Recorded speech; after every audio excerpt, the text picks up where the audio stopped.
Hey everyone, welcome back.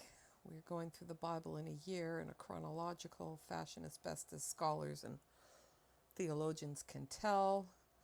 Um, Series of events. David's son Absalom stages a coup. David flees. They meet up in battle. Absalom dies, and David is now in mourning. We'll see what happens next. Today we're reading 2 Samuel chapters 19, 20, and 21. And it was told to Joab, Behold, the king is weeping and mourning for Absalom. So the victory that day was turned into mourning for all the people. For the people heard that day, the king is grieving for his son. And the people stole into the city that day as people steal in who are ashamed when they flee in battle. And the king covered his face, and the king cried with a loud voice, O my son Absalom, O Absalom, my son, my son. Then Joab came into the house to the king and said, You have today covered with shame the faces of all your servants who have this day saved your life and the lives of your sons and your daughters and the lives of your wives and your concubines, because you love those who hate you and hate those who love you. For you have made it clear today that commanders and servants are nothing to you. For today I know that if Absalom were alive and all of us dead, then you would be pleased. Now therefore arise, go out and speak kindly to your servants, for I will swear by the Lord, if you do not go, not a man will stay with you this night, and this will be worse for you than all the evil that has come upon you from your youth until now. Then the king arose and took his seat in the gate, and the people were all told, Behold, the king is sitting in the gate. And all the people came before the king. Now Israel had fled every man to his own home, and all the people who were arguing throughout all the tribes of Israel, saying, The king delivered us from the hand of our enemies and saved us from the hand of the Philistines, and now he has fled out of the land from Absalom. But Absalom, whom he anointed over us, is dead in battle. Now therefore, why do you say nothing about bringing the king back? And King David sent this message to Zadok and Abiathar the priests. Say to the elders of Judah, Why should you be the last to bring the king back to his house, when the word of all Israel has come to the king? You are my brothers, you are my bone and my flesh. Why then should you be the last to bring back the king?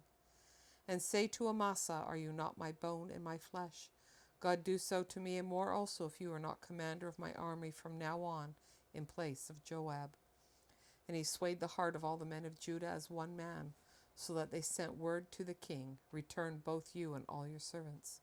So the king came back to the Jordan, and Judah came to Gilgal to meet the king, and to bring the king over the Jordan. And Shimei the son of Gera the Benjaminite from Bahurim hurried to come down with the men of Judah to meet King David. And with him were 1,000 men from Benjamin. And Ziba the servant of the house of Saul, with his 15 sons and his 20 servants, rushed down to the Jordan before the king. And they crossed the ford to bring the king over the king's household, and to do his pleasure. And Shimei the son of Gera fell down before the king, as he was about to cross the Jordan, and said to the king, Let not my lord hold me guilty, or remember how your servant did wrong on the day my lord the king left Jerusalem. Do not let the king take it to heart, for your servant knows that I have sinned. Therefore, behold, I have come this day, the first of all the house of Joseph, to come down to meet my lord the king. Abishai the son of Zeruiah answered, Shall not Shimei be put to death for this, because he cursed the Lord's anointed? But David said, What have I to do with you, you sons of Zeruiah, that you should this day be as an adversary to me? Shall anyone be put to death in Israel this day? For I do not know that I am this day king. For do I not know? Oh, for love, I can't read here today. For do I not know that I am this day king over Israel? And the king said to Shimei, You shall not die. And the king gave him his oath.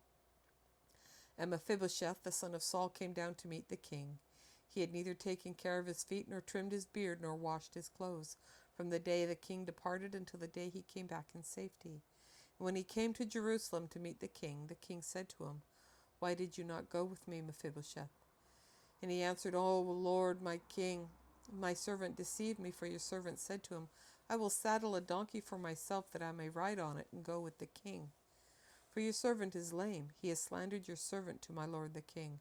But my lord the king is like the angel of God. Do therefore what seems good to you. For all my father's house were but men doomed to death before my lord the king. But you set your servant among those who eat at your table. What further right have I then to cry to the king?" And the king said to him, "Why speak of any more of your affairs? I have decided. You and Ziba shall divide the land." And Mephibosheth said to the king, "Oh, let him take it all, since my lord the king has come safely home." Now Barzillai the Gileadite had come down from Rogelim, and he went with the king to the Jordan, and escorted him over the Jordan. And Barzillai was a very aged man, 80 years old. He had provided the king with food while he stayed at Mahanaim, for he was a very wealthy man. And the king said to Barzillai, "Come over with me, and I will provide for you with me in Jerusalem." But Barzillai said to the king, "How many years have I still to live, that I should go up with the king to Jerusalem? I am this day 80 years old. Can I discern what is pleasant and what is not? Can your servant taste what he eats or what he drinks? Can I still listen to the voice of singing men and singing women? Why then should your servant be an added burden to my lord the king? Your servant will go a little way over the Jordan with the king. Why should the king repay me with such a reward? Please let your servant return, that I may die in my own city, near the grave of my father and my mother. But here is your servant Chimham. Let him go over with my lord the king, and do for him whatever seems good to you." And the king answered, "Chimham will go over with me, and I will do for him what seems good to you. And all that you desire of me I will do for you." Then all the people went over to the Jordan, and the king went over. And the king kissed Barzillai and blessed him, and he returned to his own home. The king went on to Gilgal, and Chimham went with him. And all the people of Judah, and also half the people of Israel, brought the king on his way. Then all the men of Israel came to the king and said to the king, "Why have our brothers, the men of Judah, stolen you away and brought the king and his household over the Jordan, and all David's men with him?" And all the men of Judah answered the men of Israel, "Because the king is our close relative. Why then are you angry over this matter? Have we eaten at all at the king's expense, or has he given any of us a gift?" And the men of Israel answered the men of Judah, "We have 10 shares in the king, and in David also we have more than you. Why then did you despise us? Were we not the first to speak of bringing back our king?" But the words of the men of Judah were fiercer than the words of the men of Judah, or of Israel, Now there happened to be there a worthless man whose name was Sheba, the son of Bichri, a Benjaminite, and he blew the trumpet and said, "We have no portion in David, and we have no inheritance in the son of Jesse. Every man to his tent, O Israel." So all the men of Israel withdrew from David and followed Sheba, the son of Bichri. But the men of Judah followed their king steadfastly from the Jordan to Jerusalem. And David came to his house at Jerusalem, and the king took the 10 concubines whom he had left to care for the house, and put them in a house under guard, and provided for them, but did not go into them, for they were shut up. So they were shut up until the day of their death, living as if in widowhood. Then the king said to Amasa, "Call the men of Judah together with me within 3 days, and be here yourself."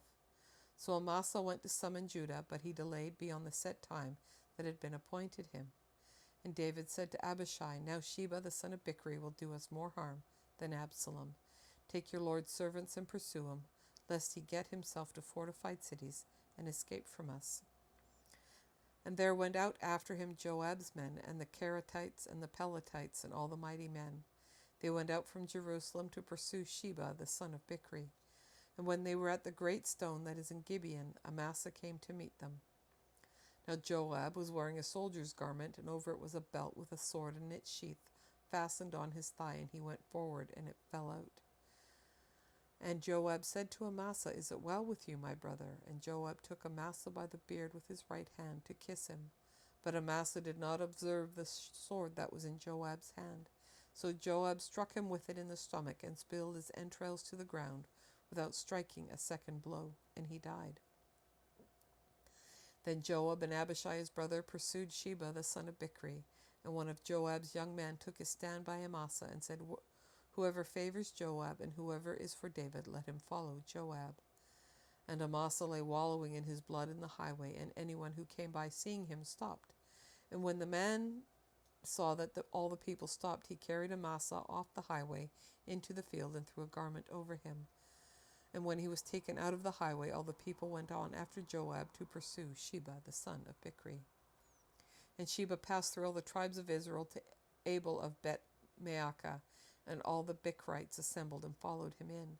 And all the men who were with Joab came and besieged him and Abel of Bet-Maacah, and they cast up a mount against the city, and it stood against the rampart, and they were battering the wall to throw it down.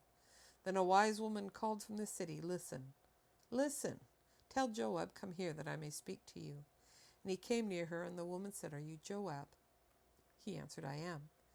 Then she said to him, Listen to the words of your servant. And he answered, I'm listening. Then she said, They used to say in former times, Let them but ask counsel at Abel. And so they settled a matter. I am one of those who are peaceable and faithful in Israel. You seek to destroy a city that is a mother in Israel. Why will you swallow up the heritage of the Lord? And Joab answered, Far be it from me, far be it that I should swallow up or destroy. That is not true. But a man of the hill country of Ephraim, called Sheba, the son of Bichri, has lifted up his hand against King David.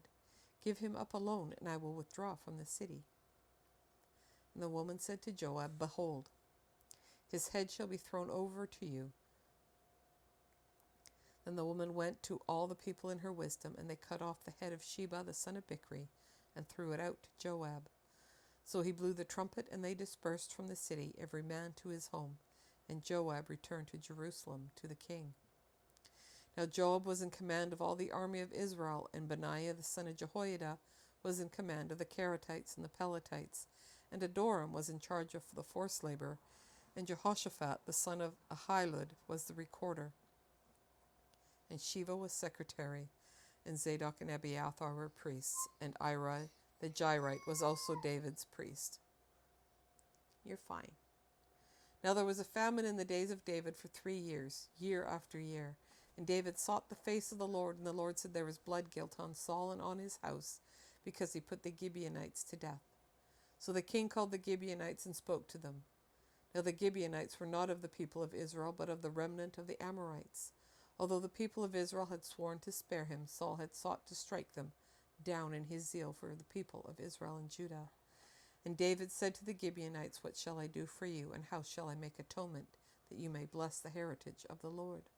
And the Gibeonites said to him, That is not a matter of silver or gold between us and Saul or his house, neither is it for us to put any man to death in Israel. And he said, What do you say I shall do for you? They said to the king, The man who consumed us and planned to destroy us, so that we should have no place in all the territory of Israel.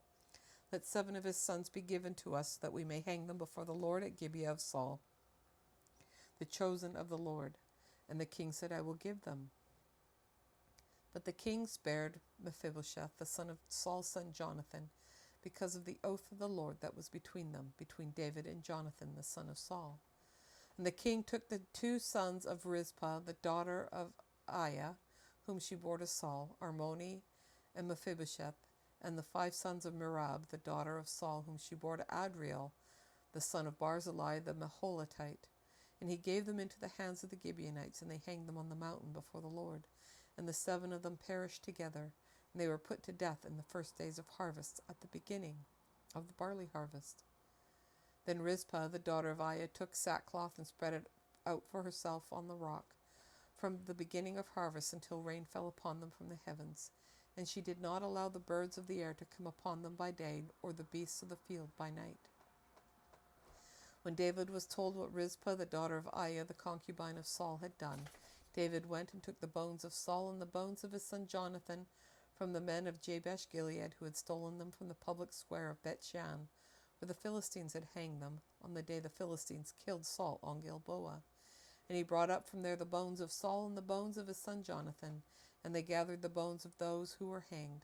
And they buried the bones of Saul and his son Jonathan in the land of Benjamin in Zelah, in the tomb of Kish his father. And they did all that the king commanded, and after that God responded to the plea for the land. And there was war again between the Philistines and Israel, and David went down together with his servants, and they fought against the Philistines, and David grew weary. And Ishbi-Benob, one of the descendants of the giants, whose spear weighed 300 shekels of bronze, and who was armed with a new sword, thought to kill David. But Abishai, the son of Zeruiah, came to his aid and attacked the Philistine and killed him. And David's men swore to him, "You shall no longer go out with us to battle, lest you quench the lamp of Israel." After this, there was again war with the Philistines at Gob. Then Sibbecai the Hushathite struck down Saph, who was one of the descendants of the giants.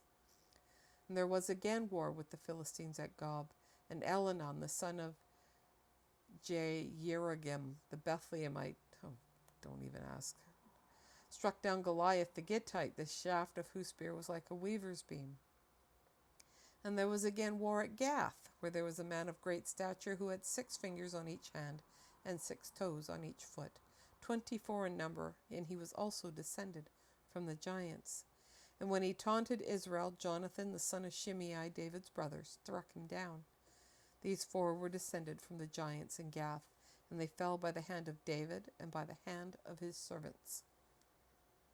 And that, my friends, is it for our reading for May 19. And I'm glad you joined me, even though I've probably butchered names and tripped over words.